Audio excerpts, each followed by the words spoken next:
All right, y'all, welcome to the Scott Horton Show. I am the director of the Libertarian Institute, editorial director of antiwar.com, author of the book Fool's Errand, Time to End the War in Afghanistan, and I've recorded more than 5,000 interviews going back to 2003, all of which are available at scotthorton.org. You can also sign up for the podcast feed. The full archive is also available at youtube.com/Scott Horton Show. Okay, guys, introducing Dave DeCamp. He's assistant news editor at antiwar.com. And this one you can find on the blog. Author of leaked OPCW engineering report on Douma, speaks at UN Security Council. Welcome to the show. How you doing, Dave? Good, Scott. Thanks for having me on. Well, I can hardly believe that this happened, except that you have a link. So, yeah. Remind us again, what's the OPCW, who's Douma, and what are they all doing at the Security Council? All right, so the OPCW, the Organization for the Prohibition of Chemical Weapons, they're a UN group that, they investigate possible chemical weapons attacks, or they oversee the, destruction of chemical weapons for certain countries, like they did with Syria, and we don't know for sure if Syria got rid of all their chemical weapons like they said they did, but OPCW did confirm it. And so in April 2018, on April 7th in Douma, Syria, there was an alleged chemical attack on an apartment building. There was two locations where cylinders were dropped, and the one where there were mass casualties, it was an apartment building, about 40 people were allegedly killed. There's, pictures and videos of the people that were killed. So, there was dead people. And about a week later, the US, UK, and France responded with an airstrike against the Syrian government. It was the largest Western military action on Assad's government during the whole war. So it was a pretty big deal. And this was before any investigation team was able to go in from the OPCW or anywhere else. A lot of video came out right after the attack of children at a hospital. They're having their faces washed and everything, which I'm sure a lot of you and your listeners remember when all this was going on. So the OPCW went in at the end of April and they started investigating. And in March 2019, the OPCW released their final report on their investigation into Douma. And that report concluded that there's reasonable grounds to believe that a chemical attack occurred, and that chemical was likely chlorine. The main evidence to support the allegation that the Syrian government committed this attack was that the two cylinders found were dropped out of a aircraft, most likely a helicopter. And in May 2019, an unreleased engineering report was leaked to the Working Group on Syria Propaganda and Media, and this report was completely left out of the OPCW's final report. And it concluded that it was more likely that the cylinders were manually placed at the location, which would point to things that the Russian government and the Syrian government were, what they were claiming, that it was staged by Jaish al-Islam and the White Helmets. Jaish al-Islam was the rebel group that was being driven out of Douma by the Syrian government. And they would have an interest in staging this attack because it would bring Western intervention like it did. Probably not as much as they would have liked, but it did result in a military attack. So the engineer that prepared that report, the OPCW employee whose name was on it, is Ian Henderson. And since then, really since November 2019, at the end of the year, WikiLeaks started releasing some more internal OPCW documents, and a lot of it was leaked by Ian Henderson. And so this was on Monday. The UN Security Council met in New York in what they call an area formula meeting, which is a little more informal than their other meetings, but the Russian government, Syrian government, and I think the Chinese organized it to talk about this attack and these OPCW leaks that have gotten virtually no coverage by the mainstream media, with the exception of Peter Hitchens in the Mail on Sunday. There's an article in The Independent about it. Tucker Carlson did a segment, but it's like, I mean, it's just a media blackout on this. Yeah, I was going to say, I haven't really double checked, but has there been no coverage of this in the Post of the Times whatsoever? Wall Street Journal at all? Of this UN Security Council meeting, or the whole thing in general? Or, yeah, the WikiLeaks and the recent revelations. Yeah, I mean, there's been, like, not, as far as I have seen, there's been nothing. I mean, that's really something itself right there. Yeah, it really is. All right, so Ian Henderson, he was the guy that they even had tried to say that he wasn't even on the team, when in fact he was one of the ones who actually went there, where the ones who wrote the report had stayed in Turkey and all this, if I understand that right. And so correct me if I'm wrong, and then go ahead and tell us about what happened at the Security Council if you can. Okay, so yeah, the leaks. So since Ian Henderson released his report, the OPCW put out a statement that said he wasn't part of the fact-finding mission that was in charge of preparing their report. And then internal documents. So this is what Ian Henderson said. It kind of just supported all the recent leaks, was that he was deployed to Douma in support of the FFM. And that's where he did his study of the cylinders, and he was enlisted to do further investigation because the original interim report that was released in July 2018, the team said that they don't have enough evidence to explain the moderate damage to the cylinders that they found. Like they weren't sure really what happened to these cylinders. And according to Ian Henderson and other whistleblowers, he was the one that had the most expertise in the area.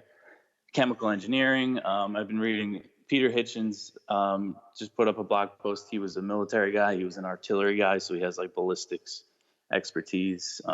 So he was the most qualified for this job. And he said that he was kind of stonewalled and ignored, and his findings were ignored and left out of the final report that was prepared by this, what they call the FFM core team, that was only deployed to Turkey after the Douma team was deployed to talk to witnesses. And so it's basically, he confirmed the content of the leaks. He was very respectful to the OPCW. He opened his statement with saying that he has respect for all the employees, and he still believes in the organization, and he's worried about its integrity, and that's why he's doing this. And he doesn't want to be referred to as a whistleblower.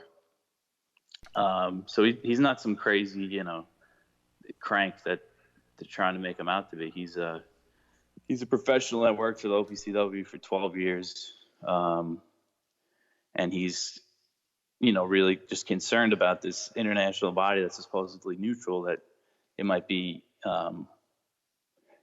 ignoring and suppressing evidence to fit a narrative.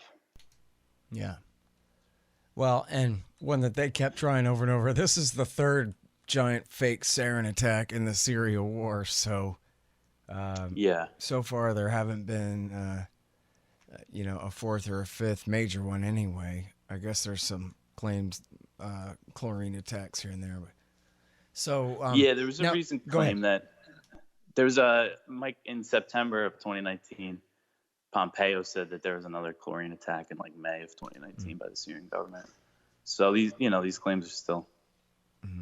And then, so now, did he really talk about all the different aspects that were in the WikiLeaks stories from last November? Can you go through some of that about what all he addressed in his little talk there? Yeah. So he didn't go into the levels of chlorine, but I'll read this one quote for him, which is pretty revealing. He said, "In my case, I had followed up with a further 6 months of engineering and ballistics studies into the cylinders, the results of which had provided further support for the view that there had not been a chemical attack. This needs to be properly resolved through the rigors of science and engineering." And he went on to say, "In my situation, it's not a political debate," although he's aware that it is a big political debate, but not in his case. And he also said that the entire team that went to Douma, at the time that the interim report was released in July 2019, that they had serious misgivings that a chemical attack took place. And then a new piece of information that he revealed was that he said he led a highly intrusive into the Barza Syrian Scientific Research Center. That we'll call that the SSRC for now, and that was the target of the U.S. airstrike after this attack. So I'm gonna look. I haven't completely dug into this yet, but there's a total of like 3 OPCW reports about that site, and they did 2 inspections in 2017. What Ian Henderson refers to as highly intrusive, and they cleared it of being a location for chemical weapons productions. And then there was another investigation after the missile attack that Henderson said he prepared reports for all these, and he was the team leader. So he is he was let go after this leak, but he was an inspection team leader in the OPCW. He wasn't just a low-level guy. Yeah. Well, it's really interesting the way that they try to trash him and smear him and minimize his role and all these kinds of things. But, it's even more revealing, again, about the media blackout here where every major, what about, and I know that there are a few companies involved, but think about it, all the newspaper editors who got to make a decision to keep this out. And all of the different, the Lair or whatever, it's not called Lair anymore, the News Hour with former old CNN lady, what's her name? Judy Woodruff, and all these. There's so many, possible outlets. You mentioned Tucker Carlson's the only one who talked about it on any channel. And it's just a complete blackout. Yeah. Remember that giant thing that we crammed down your throat back a couple years ago? Yeah, turns out not so much. New information came to light. They can't even admit it at all. Just completely bury it. Yeah. And, I mentioned Bellingcat in the piece, and they just released like a 3-part series on these leaks. And one of them was about Ian Henderson, and they're still going. This was a few days before he spoke, and they said, "Oh, he's still not made a public statement, blah blah blah." But according to Peter Hitchens, who I think is in direct contact with him, he said before that he's only going to speak, in official either UN or OPCW sanctioned meetings. I think he came out like 3 days before he gave his video statement. Oh, and they try to spin that as cowardice, that he's saying, "I'm sorry, for now I have to stay within the official channels because that's my job." Yeah. Anyway, I'm sorry, and then you were going to say what? Yeah, something I left out. It was a video statement that at the Security Council meeting in New York because he couldn't get a visa waiver to come to New York for whatever reason, which is interesting. He said he was invited by the Chinese representative to the Security Council, and that due to unforeseen circumstances, he couldn't attend the meeting in person. Well, the obvious answer there, we don't really know, but it sure seems like the Americans must have been trying to keep him out, to keep him from testifying. Isn't that, they were trying to pull this on the Iranian foreign minister, and that's a special occasion, but now they decided they can do this to whoever they want. That's against the rules about having the UN in America in the first place? They have to let people in to participate in it. Yeah. And it's funny. Last night I was watching some Nikki Haley, April 9th, 2 days after this alleged attack. She, this 10-minute sanctimonious, her speech in the UN about how only a monster could do this, and she's like, "Oh, I could hold up pictures of dead children, children getting their chemicals washed off their face, and blah blah blah blah blah.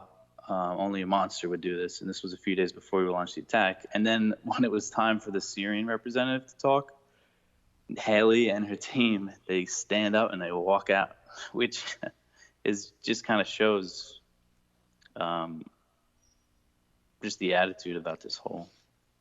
Well, and the thing. shamelessness too. I mean, how ridiculous was that footage of those kids getting hosed down,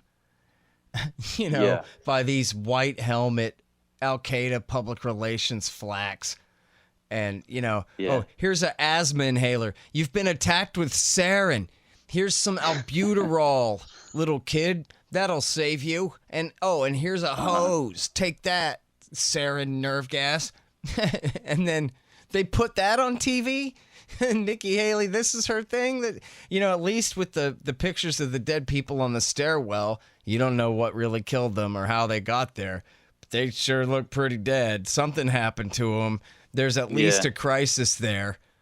Some poor kid getting hosed down might as well be in the front yard in the summertime as far as how attacked with sarin he's been in that footage. Yeah.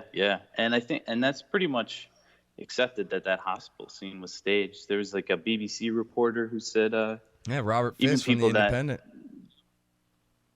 They think it's pretty much confirmed that was all staged. The white helmets just ran in and said chemicals and started spraying people with water. What a great hoax. So, I mean, it's an example. Yeah. But the Bellingcat stuff is really because when it comes to the chlorine levels, I mean, they have a whole story about that. And that's something, I mean, to me, you can you could explain to me how there's different types of chlorine chemicals, and if you know what you're talking about, I'll listen to you and I'll trust you. But the fact is that this other OPCW employee that goes by Alex, he's a chemist, and he's saying that there's an issue with the traces. I don't really care what these guys at Bellingcat are saying. And they're not scientists, man. They're PR flacks at Bellingcat. And they don't say, know. Yeah. And through their thing on Ian Henderson, they're like, oh, we're not engineers, but it should kind of end right there. Yeah, exactly. And we're not asking for much. I'm not, this doesn't exonerate Assad of any other possible war crimes. It's about the OPCW. It's about this organization possibly being corrupt, and it needs to be investigated. Yeah, well, and it's also about America and its allies, willingly having their chain jerked by Al-Qaeda. Al-Qaeda creating false flag attacks for pretexts for war, and America going along with, well, if this is what Al-Qaeda wants us to do, what harm could come from it? Let's go. Yeah, exactly.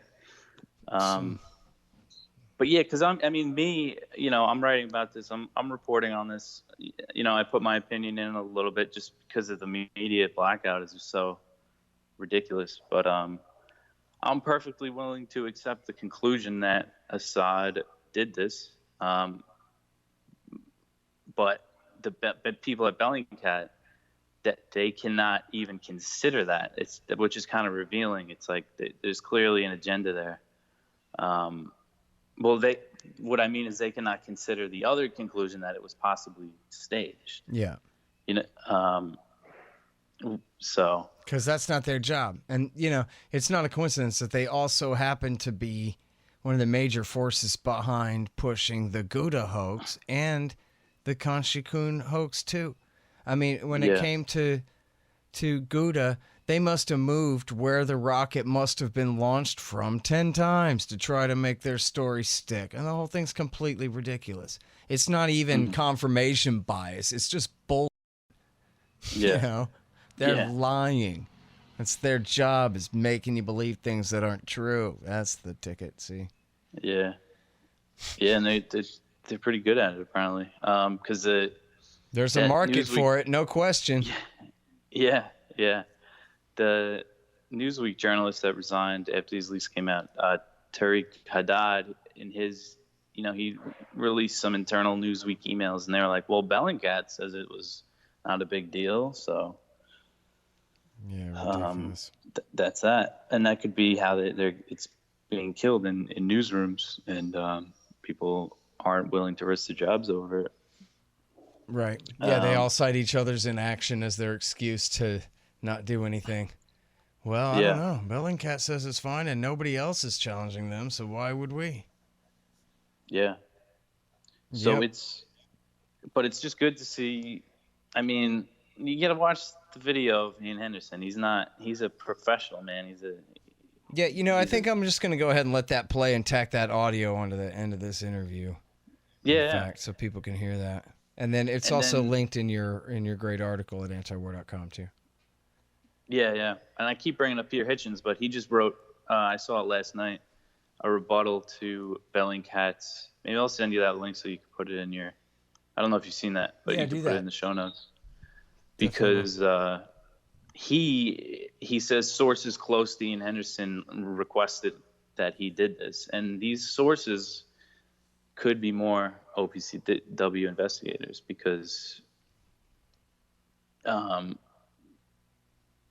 he knows more details and around the investigation, and it's just a good read. You should check it out. Yeah, I just definitely will. Read this one. But so it's just something that should be in the news cycle, and we got to keep talking about it. And I think Ian Henderson's he said that just the Basra, the SSRC, he said that's going to be a story for another time. So maybe he might keep speaking out about that, about how he cleared that place of chemical weapons, and it's just going to keep coming. Cool. All right. Well, listen, keep writing about it. It's great to have you focused on this for us at antiwar.com, man. I really appreciate it, Dave. Yeah. All right, you guys, that's Dave DeCamp. He's assistant news editor, and you can find him. He writes the opinion columns. He's on the blog. He's at news.antiwar.com and such like that. This one is on the blog. It's called Author of Leaked OPCW Engineering Report on Douma Speaks at UN Security Council, and has the link there for you, too. Thanks again, Dave. Yeah, Scott. Ladies and gentlemen, my name is Ian Henderson. I'm a former OPCW inspection team leader, having served for about 12 years. I heard about this meeting and I was invited by the Minister Counselor of the Chinese mission to the UN. Unfortunately, due to unforeseen circumstances around my ESTA visa waiver status, I was not able to travel. I thus submitted a written statement to which I will now add a short introduction. I need to point out at the outset that I'm not a whistleblower. I don't like that term. I'm a former OPCW specialist who has concerns in an area, and I consider this a legitimate and appropriate forum to explain again these concerns. Secondly, I must point out that I hold the OPCW in the highest regard, as well as the professionalism of the staff members who work there. The organization is not broken, I must stress that. However, the concern I have does relate to some specific management practices in certain sensitive missions. The concern, of course, relates to the FFM investigation into the alleged chemical attack on the 7th of April in Douma in Syria. My concern, which is shared by a number of other inspectors, relates to the subsequent management lockdown and the practices in the later analysis and compilation of a final report. There were two teams deployed. One team, which I joined shortly after the start of field deployments, was to Douma in Syria. The other team deployed to country X. The main concern relates to the announcement in July 2018 of a new concept, the so-called FFM core team, which essentially resulted in the dismissal of all of the inspectors who'd been on the team deployed to locations in Douma and had been following up with their findings and analysis. The findings in the final FFM report were contradictory, were a complete turnaround with what the team had understood collectively during and after the Douma deployments.